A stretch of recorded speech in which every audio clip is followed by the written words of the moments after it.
All right, it's another episode of the Cedric Maxwell podcast. He's Cedric Maxwell. I am Josue Pavon.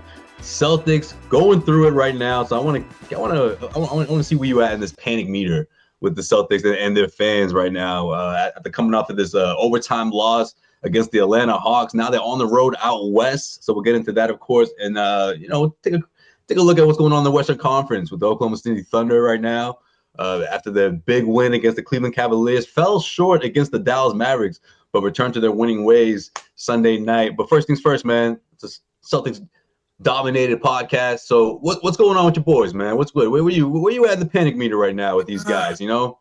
I'm not panicking. I think the thing that you have to understand that if you're the Celtics, that you're going to get the best effort from everybody every single night. Not only because you're the Celtics, now because you're the world champion Celtics. Right. And they just haven't played. They haven't shot it well. Derek White in the last 2 weeks was 3 for 28. He could do that in the dark. Who has been shooting the lights out this year. Drew Holiday's been in and out of the lineup. Porzingis has been in and out of the lineup. And so I'm not panicking, but it does concern me with them defensively not being able to contain guys the way they did last year. You got the same kind of personnel, the same kind of scheme, but the offenses have kind of caught up with some of the Celtics' defensive schemes. And what do you think is the key to that? Like, how do they solve that problem? Like, how do they get out of this rut? You think they address this somehow? The trade deadline? You think it's something that they would do in house? What's the move here? Get your head out your ass. That would be it. And just get out and play in a dominating way. I talked to Jaylen Brown, MVP last year in the finals. And I said, Jaylen, these guys follow you. What he does on defense, what he does on offense, this team takes up to another level. I know Tatum is considered your leader, but I think Brown is right there. And when he's defending at the initial point of attack the way he can, I tell you, it makes it tough for everybody else to be accountable out there when they have to get out and play in a very dominating fashion. What did he say to that? That's what's up, man. I didn't know you said that to him. He just looked at me and said, you know what? He said, he did one of yours. He said, that's what's up. Here's your line. That's the line right there. I said, from one MVP, he said, from one MVP to another. Hey, there you go. I like that. I like when he is dominant. He's aggressive. Maybe not taking the three as much, depending on that, but taking the ball towards the rack where he's so quick and so precise with those layups around the rim that it makes it very tough for defenses to kind of contain him. But he also has to do it on the defensive end and rebound. The Celtics have not been a good rebounding team. Too many second chance opportunities, and it hurt them against Atlanta with all those different big bodies they had out there. Oh, Kongwu, man. He always eats up the Celtics in the paint, though, man. He's always grabbing like 18, 20-something rebounds when he plays with Celtics, though. Yeah. He killed them last night. There was one point where Atlanta missed 2 free throws in a critical part late in the game, and he gets the offensive rebound. And I just said, you got to box out the Kongwu. And what happened? You don't box him out. Long rebound, he gets it, and that served as the potential game winner. What did you make of Jason Tatum getting tied up the way he did with that jump ball, man? He was like, man, this is my ball. He looked like one of those kids on the schoolyard when he was just like, oh, I brought this to the court, man. Don't be taking this from me. When have we seen that? When have we ever seen that?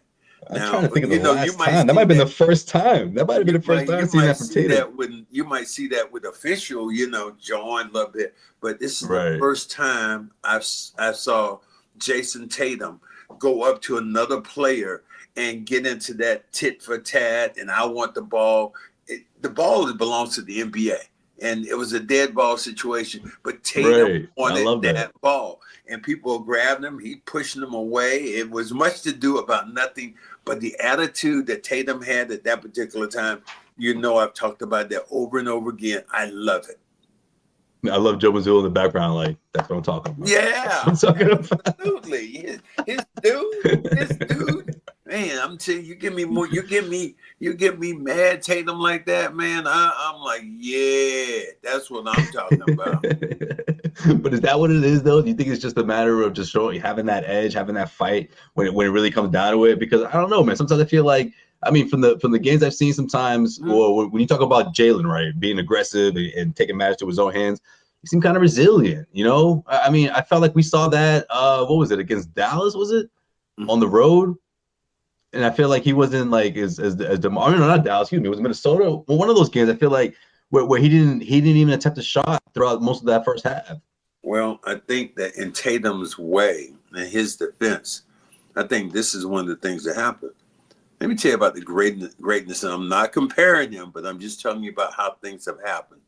The greatness of Michael Jordan when he was playing at his peak was he let everybody else get involved in the game. Because if you start out and you're the only scorer, then the defense gets back and they pack it in for you. But if you have Rodman scoring and Pippen scoring and Luke Longley and all these other guys, then now late in the basketball game, you can't get over to help Michael. Then he has a true one-on-one. This episode of the Cedric Maxwell podcast is brought to you by PrizePicks. PrizePicks is the best place to get real money sports action with over 10 million members and billions of dollars in awarded winnings. PrizePicks has made daily fantasy sports accessible to all. You just pick more or less on at least 2 players for a shot to win up to 1,000 times your cash. Run your game all season long on PrizePicks. The big game is almost here, and it's now or never, so you can't miss out. We're talking about the last football game of the season, and PrizePicks is the best place to win cash while watching the big game. PrizePicks is also giving away free pick for the big game, okay? And you know I'm getting in on this as well, which one of the starting quarterback will need to only throw 1 yard to win. That one's easy. If you're correct on at least one more stat projection, you can win real cash. Check out the promo tab and tail any of our super sweet Millie winners big game lineups. If you tail a lineup that goes 3 for 3, you can win a split of $1 million in promo funds. That's right. So don't miss out, okay? We're talking about winning up to 1,000 times your money on PrizePicks. All right, PrizePicks is the best way to get in on the action. So again, do not miss out. Download the app today and use the code CLNS to get $50 instantly after you play your first $5 lineup. Download the app, use the code CLNS, and get $50 instantly after you play your first $5 lineup. PrizePicks. Run your game. Well, with Tatum showing that, I like what he had to say also after the game, being like, because Gary asked him about it, Gary Washburn, a friend of the show, and he's like, you know, I was thinking of you, Gary. I did that for you. You know, I was trying to show that edge that sometimes people don't think I have. I think he was being kind of tongue-in-cheek with it, but he was just like, you know, like, I know you appreciated that. In other words, like, I know you. I could have did a damn cartwheel when I saw him do that. And I don't do cartwheels, but I would have attempted one after I saw him run in there and slap at the ball and push a guy away. I was like, man, that's what I'm talking about, because it's only going to help this team with their intensity.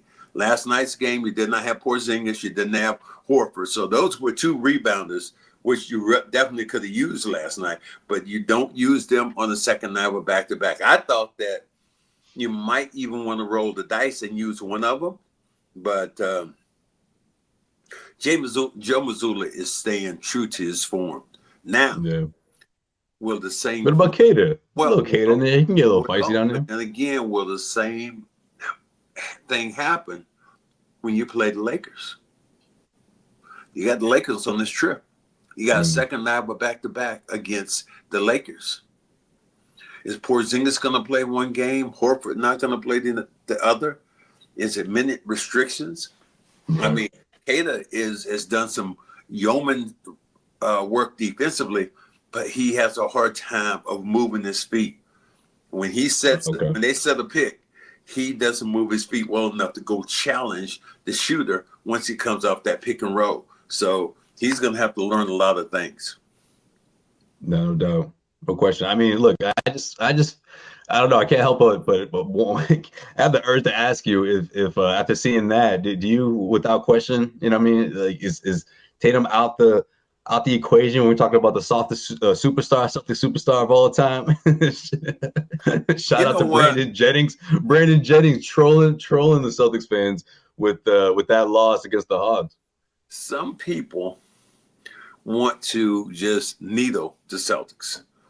And that needling could really help the Celtics, because I'm a firm believer that if you give me a mad Jason Tatum, it's going to pay dividends down the line for this total team. Or the other day, Kristaps Porzingis always smiling. Well, he came in the game before this one, and man, he was just dominant. And I don't think I've ever seen a scowl on his face, but that's what he had, and that's what it's going to take as you go into the playoffs. No question. I mean, that's the thing though with the Celtics team. I mean, you don't feel like they're, compared to what you're seeing now, you don't think that same team's going to show up in the postseason. You know, like I hate to use the phrase like, oh, they're just bored, wait for the playoffs. I don't think it's that, but like they just know when they're in that moment. I mean, they were damn near unstoppable, even without Kristaps throughout that last year's playoffs, you know? And it's like, we're talking about the same team here. We're talking about the same guys. And none of these people as individuals give you the sense that there's a significant drop-off. Well, here's the thing that happened that people don't talk about. One, you don't talk about how much Jason Tatum played last year or did not play. You think of him playing the championship and then leaving here, going and playing with the Olympic team. Derek White doing the same thing. Now, neither one of those guys got big minutes, but it's still just a preparation to get there for both of those guys. I think could be a little wear and tear on both their bodies. And it showed up so far when you watch White struggle shooting the basketball. I think you just have to give your body opportunity to rest at some point. So nothing crazy, no shakeup at the trade deadline. I'm not saying these guys gonna go out there and trade Jaylen, but you don't think they do something to address this bench? How do you feel about the second unit, man? Especially, and I know this is kind of a while ago, but wasn't that second unit that got you a championship, Josue? Was it the same? I mean, is it the same one? I don't know, man. Who is it? You got to improve. You got to improve Pritchard over there. You say Pritchard is having a solid 6th man of the year candidate right now. He's put up a strong campaign. Hauser has struggled shooting the basketball, but he's defended much better. But I've been hearing people talk about who the Celtics might end up signing. Xavier Tillman, he was putting in work for a minute. Xavier Tillman isn't even getting in the game now. He doesn't play. They're trying to do a lot of different things, and Brad Stevens just happens to be on this trip out west, so I'm sure he's going to be evaluating potential suitors or potential people the Celtics could bring in. Okay, that's what I'm thinking, man. Just a little something to give these guys an edge off the bench a little bit, because I don't know, man. I know this is a bit of a go, you know, it was about a couple of weeks now, but that game against the Thunder, man, like if Pritchard's not on, that bench gets really thin, man, like really thin. Yeah, that's true. I mean, who are the bunch? I just saw something about Corey Craig might be a guy the Celtics might sign, but I'm looking for a scorer, if anything. Hauser has struggled so far this year, but you know, when Hauser gets on, he gets on. But he had a lot of easy looks last night's game that he just kind of gator-armed. You think we saw an NBA Finals preview in that matchup over here at the Paycom Center? How'd you enjoy yourself here in OKC? I know it was a little cold. I mean, they got the snowflakes going before the game for you guys from Boston. I don't know. I see Bobby and Noah complaining about, oh, it's so cold up here. I'm like, you guys just came from Boston. Stop it. The nicest people in the world. I had my Louis Vuitton bag that I carry with me. I was in a restaurant in OKC in the hotel. I left this bag. Max flexing. Max. On the table. I left it on the table. Had a little money in it and forgot it until I had gone to the restaurant to eat at 8 o'clock that night.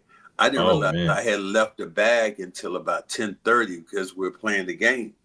And so I finally ended up calling downstairs and they said, well, let's get you a security. Security didn't pick up. And then finally I went to the restaurant and the lady said, oh, they have your bag. They're bringing it now. They just had it in the safe. I'm like, and I had credit cards in this thing. I said, you go ahead, OKC. You mean some of the most honest people around. I was like, I might have had about $300 or $400 in there, and the money was still there with all my credit cards. So, yeah, that's how I feel about OKC. And would it be one of those things? I'm not necessarily a believer, and let's tell you why. It's not that I hate on OKC, but I think in the playoffs, they are scrappy as hell, but the game slows down.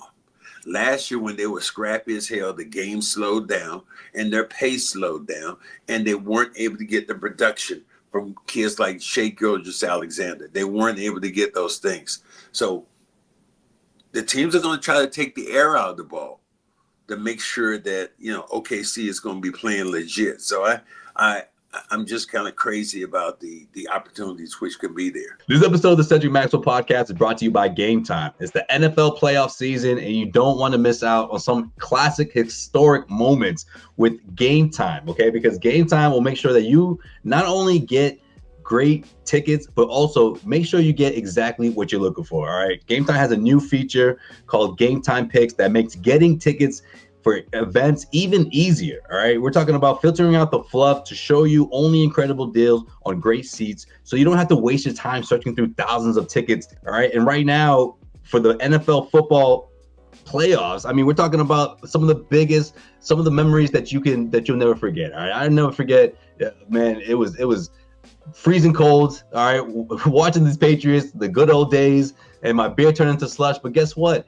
I was still having the time of my life, and I'll always tell that story because it was an historic night, and you can make countless memories with Game Time, all right, with some of the best deals around. Game Time also has Game Time Picks, all right? Curation makes it easier to find better value for tickets to sports, concerts, comedy, theater, etc. All right, you got the all-in pricing, all right? This feature shows the total upfront. You got none of those surprise costs at checkout that make you think, man, why did this price just double? No, Game Time keeps it 100 with you. It tells you exactly what you're paying for, and you get that panoramic view from your seat in the app before you actually buy. Not to mention the fact that Game Time will credit you 110% of the difference if it's not the lowest price guaranteed. All right, that's how confident these guys are. So don't miss out. Download the Game Time app, create an account, and use the code CHATSPORTS for $20 off your first purchase. Terms apply. Again, create an account and put in the code CHATSPORTS. All right, that's CHATSPORTS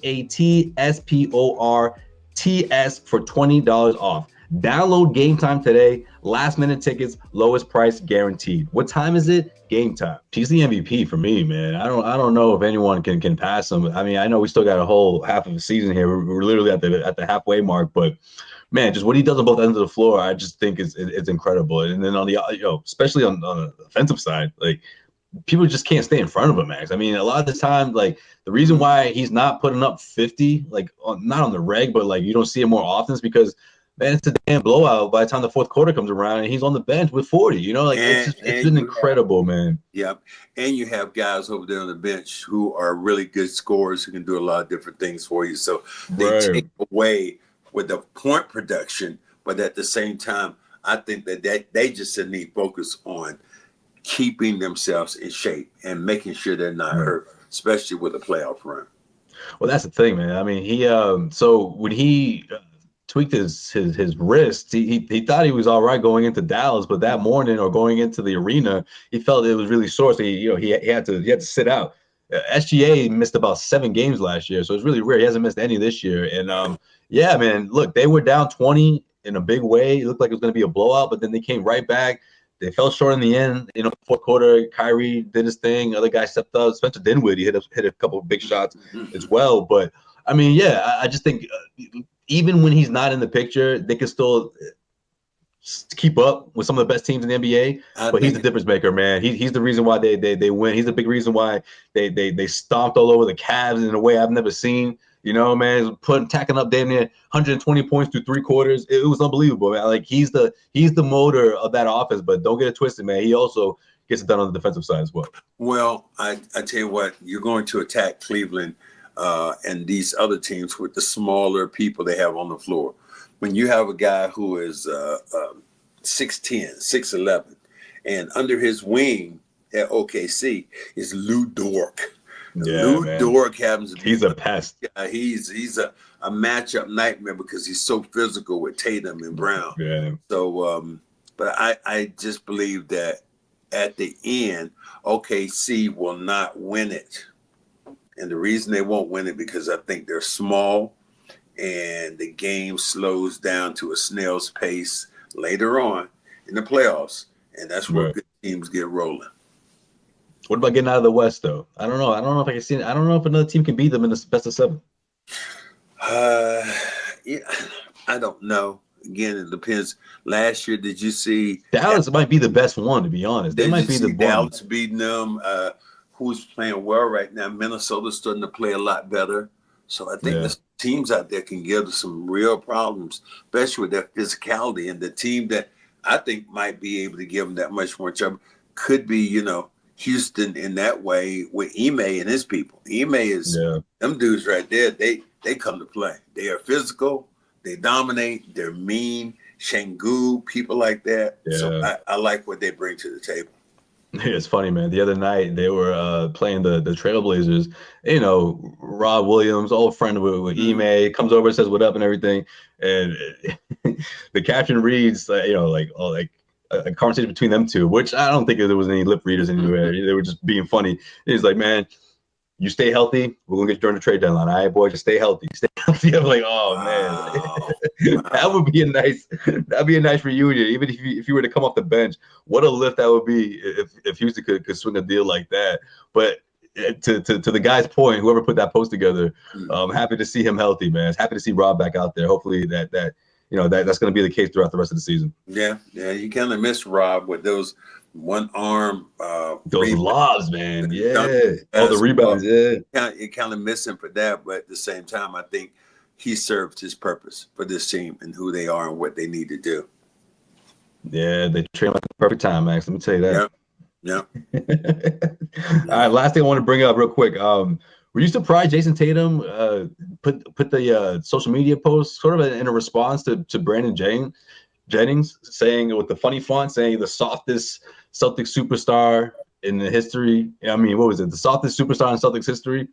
Like, he doesn't usually do that. And then it's funny when he was asked about it during the press conference, he was just like, yeah, I had some time. I had time that day. I had time to get to clap back at the haters. I like it. I like the chip on his shoulder. You've seen a little bit. With what happened against the Hawks, getting that with that jump ball. And I'm not trying to say Brandon Jennings is the reason behind that, but I'm glad you're sort of hearing that noise and responding to it the way superstars typically do on the court. That's what happens. You're a superstar in this league. You hear little whispers about what you can't do. And then when you remind people of what you did, now all of a sudden it's like, whoa, I get it. So, yeah. So I'm not worried. I think these things are going to take care of themselves. And we just want to say, thank you guys for supporting us. I don't think we just thank you for the new year, but I know, man. We want to thank you guys for the new year, your support, everybody who listens to the show, all our people, little Ahmad who puts this joint together for us. But appreciate you, man. We don't give those guys enough credit. The only way I can't give credit to your guy Bobby though. Bobby, I'm still burnt right now as Bobby put me in the mix and said, "Oh, that came from a high-ranking Celtic official." Bob Manning. Yo, you ain't never gonna let Bobby live that down. Bob Manning, know who you're talking to, brother. Know who you're talking to. So. All right, Max. Look, before we get out of here, how do you feel about this matchup against the Warriors, man? The Warriors, they're gonna try to send a message to the champions. Your boy Draymond's gonna be Draymond. Yeah. He's still the same old I think competitor. Golden State is struggling, but if there's a team that brings it out of them, it's the Boston Celtics. The way they're playing right now, they can help them come out of their funk. So we'll see how these things go. Absolutely, man. I can't wait to see how it all pans out. I mean, we're not too far from the All-Star break. And, of course, plenty of basketball on the other side of that. And plenty of content here on the Cedric Maxwell podcast. So tune in, subscribe, review, rate.